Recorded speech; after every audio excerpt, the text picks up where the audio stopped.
पिंजरा पिंजरा रे।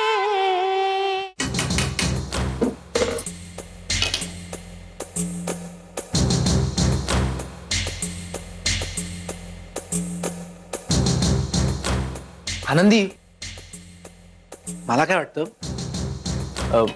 DNA taste एकमेव उपाय आहे खरी माहिती मिळवण्यासाठी. आणि हिमानीला कॉल करण्याची काही गरज नाहीये. मी तुला सांगतो ना डीएनए टेस्ट म्हणजे काय. कसं आहे, डीएनए टेस्ट केल्यावर आपल्याला कळेल की नारायणीच्या पोटात जे मूल आहे ते वीरचं आहे का नाही. म्हणजे जर ते डीएनए वीरच्या डीएनएशी मॅच झालं तर ते मूल वीरचं आहे, आणि नाही झालं तर ते मूल वीरचं नाहीये. ते माझ्या मित्राने मला केव्हाच सांगितलंय. कोण मित्र? देव. त्याने मला केव्हाच कौल दिलाय की हे मूल वीरचं नाहीच आहे, आणि खरं तर आम्हाला अशा टेस्टची गरज पण नाही. बर, मग मला पण कळू दे ना की तुझा मित्र काय म्हणतो अजून. नाही, ते मी कोणालाच नाही सांगणार, कारण का ते फक्त माझ्यातलं आणि त्याच्यातलंच गुपित आहे. अरे वा, मला तर आजच कळलं तुझ्या मित्राबद्दल. आणखी काय काय सांगतो ग तुझा मित्र? आणखी म्हणजे हेच की या जगात तुझ्यावर सगळ्यात जास्त प्रेम कोण करतं. ते त्यांनी कशाला सांगायला पाहिजे, ते मलाही माहितीये. माझ्यावर सगळ्यात जास्त प्रेम ना आधी माझे बाबा करतात, मग वीर, मग पंढरी, शालिनी काकू, गोरख काका, आणि हो, माझा सुंदर आहे ना.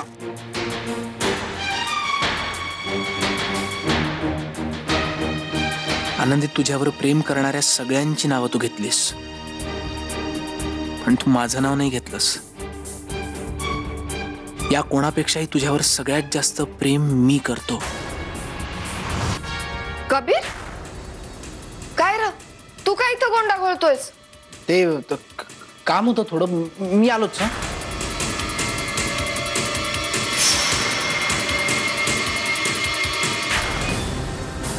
आई, भाजी कंची केलीस? बटाटा केलीये. मला न आवडणारी भाजी नेमकी कशी करते ग तू? मुद्दाम करतेस ना मग? तुला काय वाटतं मी उपाशी राहीन? मला जर असा त्रास द्यायचा विचार करत असशील ना आनंदी, तर तसं सांग, मग म्या बी ठरवते तुझ्याशी कसं वागायचं ते.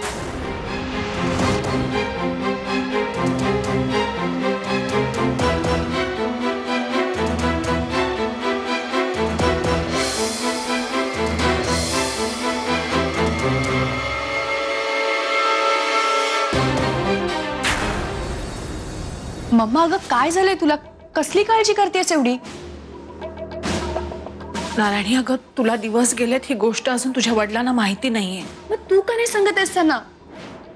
मम्मा, माझ्या बाळाच्या भवितव्याचा प्रश्न आहे हा. जेवढा तुझ्या बाळाच्या भवितव्याचा प्रश्न आहे ना, तेवढाच यांच्या जीवाचा प्रश्न आहे. हे यांना कळलं आणि यांना धक्का बसला, यांच्या जीवाचं काही बरं वाईट झालं तर?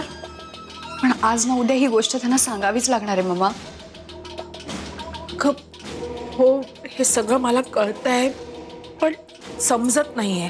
आज सांगू, उद्या सांगू, कशी सांगू, कुठून सुरुवात करू? मी स्वतः सांगू की दुसऱ्या कुणाला तरी? मम्मा, मला वाटतं की ही गोष्ट आपणच जाऊन बाबांना सांगितलेली बरी आहे, कारण बाहेरचं कोणी कुठल्या पद्धतीने सांगेल हे सांगता येत नाही ग.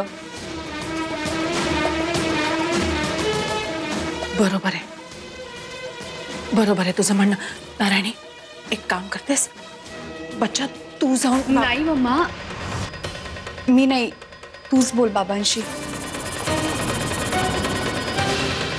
तीच पंचायत आहे, कशी बोलू त्यांच्याशी? खूप कठीण जाते अगं.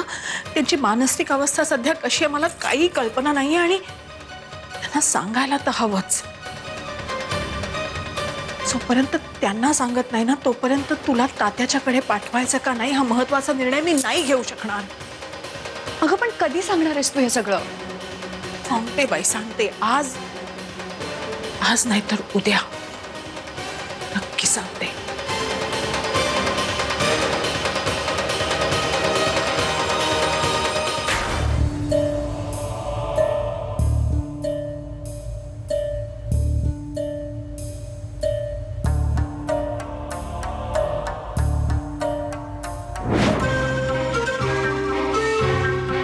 तात्या असं चोरट्यासारखे काय फिरताय?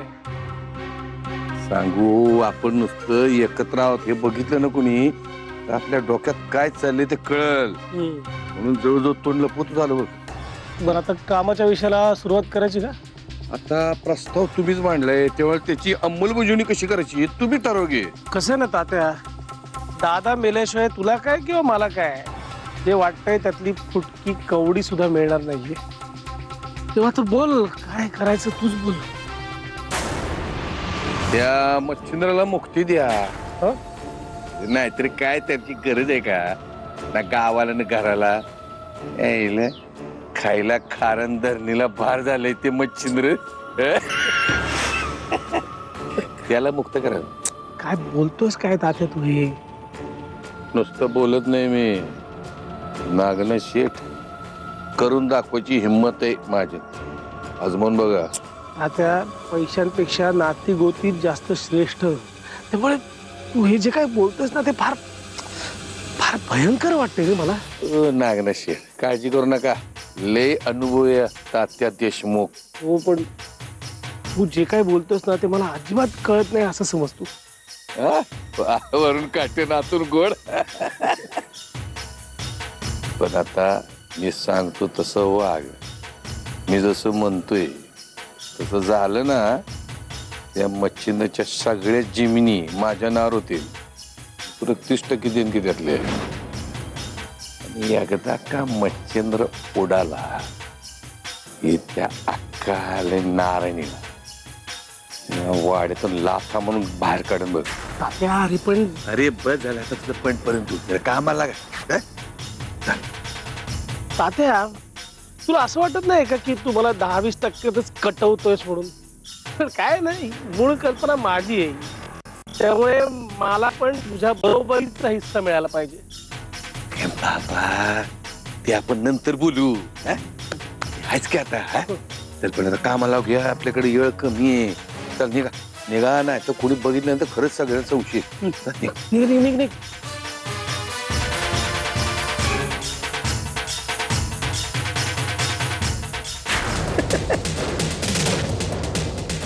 बरोबर मला जे हवंय ते आणि तेवढंच रेकॉर्ड झाले.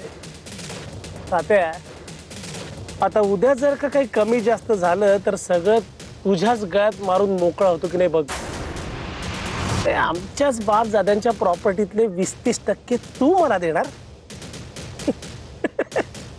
आता बघूच कोण कोणाला टक्केवारी देता येते.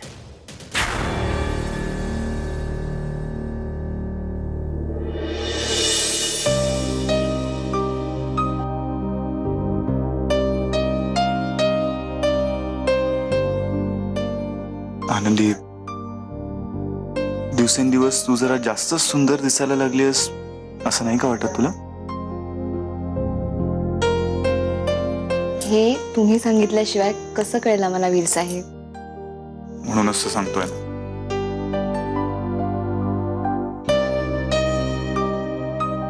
मला तुझ्याशी बोलायचं होतं. बोलू? बोल ना. तू आज जे काय बोलशील ना ते मी निमूटपणे ऐकून घ्यायला तयार आहे. म्हणून बिनधास्त बोल.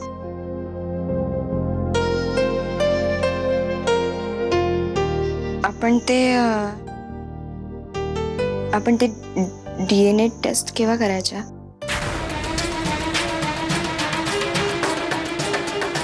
आनंदी, आत्ता या विषयावर बोलायलाच हवं का? आत्ता नाही बोलणार तर केव्हा बोलणार वीर? पण मुळात या विषयावर बोलायचंच कशाला? म्हणजे तुझ्या माझ्या बोलण्याने काय होणार आहे? मग मी तेच म्हणतेय की आता बास झालं बोलणं. ती टेस्ट करून टाकू म्हणजे एक घाव दोन तुकडे होतील. तुला कोणी सांगितलंय सगळं? तू हिमानीला फोन केला होतास? नाही राजा, पण मला एक कळतंय की ती टेस्ट केल्याशिवाय या प्रकरणाचा निकाल लागणार नाहीये. तू निर्दोषच आहेस यात काहीच शंका नाही. पण बाकीच्यांचे कान उघडावेत ना, म्हणून आपल्याला ही टेस्ट करावी लागणार. पण मला नाही करायची नाही टेस्ट. काय होणार आहे त्याने? पुन्हा 30 चर्चा, तेच वाद, 30 अक्काची बडबड. मला नको आहे सगळं. कंटाळा आलाय मला सगळ्याच. वीर मला कळतंय, तुला या सगळ्यातून स्वतःला सोडवून घ्यायचं असेल ना तर ही टेस्ट करणं फार महत्वाचं आहे. आनंदी, ज्या गोष्टीपासून मी लांब जायचा प्रयत्न करतोय तू मला त्याच गोष्टीच्या जवळ का नेतीयस? तू कितीही लांब पळालास तरी ही गोष्ट तुझी पाठ सोडणार नाहीये. हे बघ आनंदी, मी आणि कबीर यावर एक दुसराच मार्ग शोधतोय ज्याच्यामुळे नारायणी स्वतःहून कबूल करेल की ते मूल माझं नाहीये. कसं शक्य आहे? जी बाई स्वतःच्या पोटातल्या मुलावर हात ठेवून शपथ घेते की ते मूल तुझं आहे, ती अचानक अशी वागायला तयार होईल? त्याची काळजी तू नको ना करू. मी आणि कबीर बघून घेऊ ते. हे जे काही तू करायचं म्हणतोयस ना ते एखाद्या गुन्हेगारासारखं आहे, म्हणजेच परिस्थितीपासून लांब पळायचं. आनंदी बास, उगा स्वतःला खूप जास्त अक्कल असल्यासारखं समजू नकोस. वीर, तू तू माझी अक्कल काढण्यापेक्षा मी काय सांगते ते ऐक ना. एक मिनिट, मला सांग, काल परवापर्यंत तुला डीएनएचा अर्थ तरी माहिती होता आणि आज तू मला सांगतेस डीएनए टेस्ट करून घे म्हणून? ठीक आहे, काही वेगळा मार्ग आहे का यातून? मी तुला सांगितलं ना, कबीर आणि मी दुसरा काहीतरी मार्ग शोधतोय. पण वीर, या टेस्ट शिवाय दुसरा कुठला योग्य मार्ग आहे? आनंदी बास ना, बास झाली तुझी कटकट. इतका आतुरतेने तुझी वाट पाहत होतो ते तुझ्या कटकडीसाठी नाही. मला वीट आला या सगळ्याचा. वीर,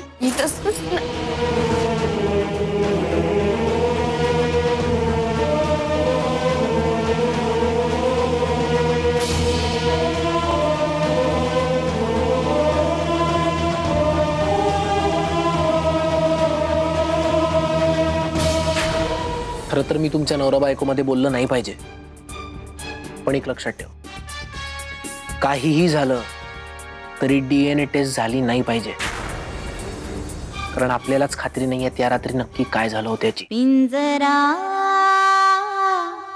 पिंजरा रे पिंजरा पिंजरा रे.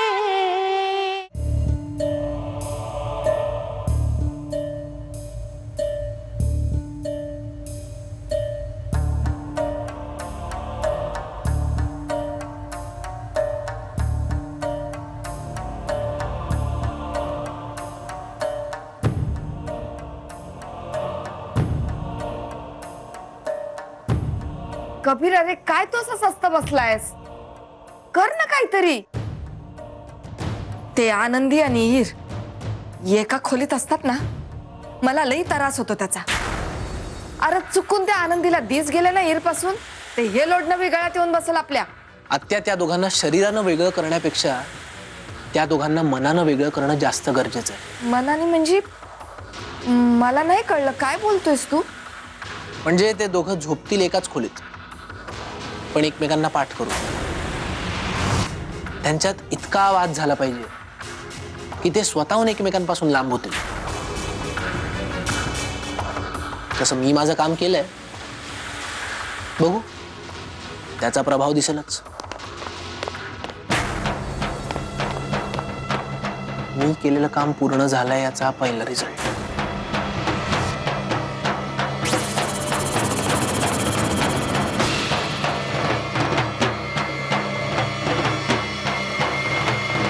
काय रे, काय झालं?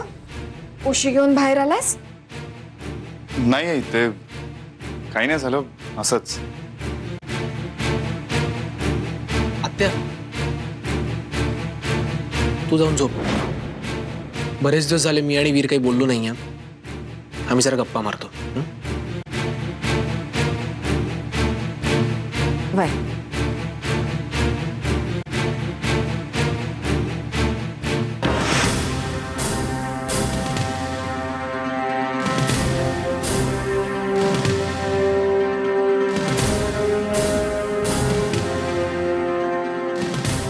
काय रे वीर,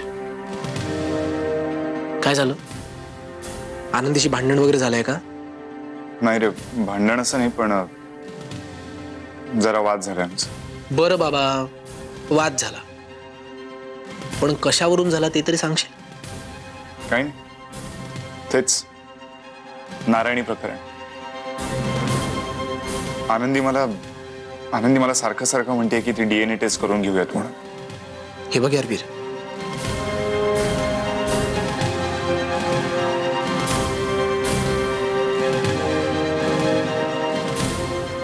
खरं तर मी तुमच्या नवरा बायकोमध्ये बोललं नाही पाहिजे, पण एक लक्षात ठेव, काहीही झालं तरी DNA टेस्ट झाली नाही पाहिजे, कारण आपल्यालाच खात्री नाहीये त्या रात्री नक्की काय झालं होतं याची. पण या आनंदीला कोण समजवणार? खरं सांगू वीर, मला बऱ्याचदा असं वाटतं की आनंदीला तुझ्याऐवजी तुझ्यापासून लांब जाण्याची जास्त काळजी आहे. नाही कबीर, तसं अजिबात नाही. माझी आनंदी फक्त माझी जरा जास्तच काळजी घेते. हे बघ वीर, तू काहीही काळजी करू नकोस. मी आहे ना. वीर, हे यश मला इतक्या लवकर मिळेल असं मला वाटलं नव्हतं. फारच वेगानं तुमच्यातलं अंतर वाढत चाललंय. आता तू नारायणीशी संसार करत बस आणि मी आनंदीला घेऊन छू. दादा, या बिलच्या कागदांवर सही करता करता एक सही या कागदावर सुद्धा होईल. मग तूही मोकळा आणि मीही. पिंजरा पिंजरा रे पिंजरा पिंजरा रे.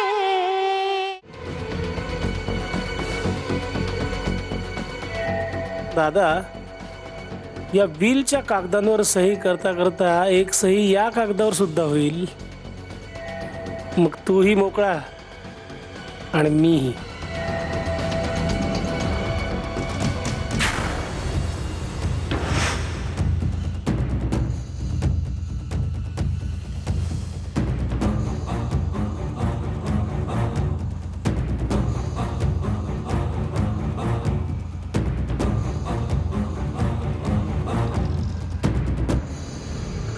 अहो, काय चाललंय काय तुमचं मघापासून? नाही, कुठं काय काय नाही. मग या फाईल मधल्या कागदांबरोबर का खेळताय? अरे हो, बरं झालं तू आलीस. अगं आपल्या आनंदीचं काय चाललंय आजकाल? म्हणजे काही तिची काही खबरबात वगैरे काही आहे की नाही? बघा ना, आता लग्नानंतर लगेच दुसऱ्या दिवशी पुण्याला जाणार होती, पण अजून दोघंही गेले नाहीयेत. इतकी काळजी वाटते ना मला या दोघांची. आता पुन्हा कुठली संकट नको यायला त्यांच्या आयुष्यात, आणि कोणाची दृष्टही नको लागायला या दोघांना.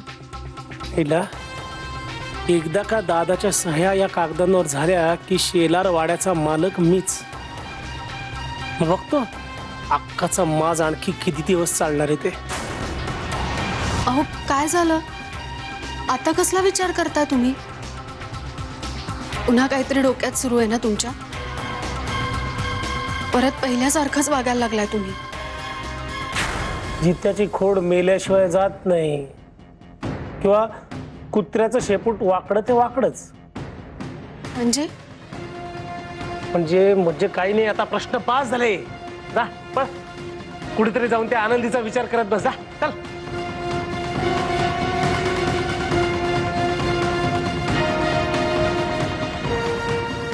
अरे हो, आता पहिल्यासारखंच वागायचं असं ठरवलंय मी.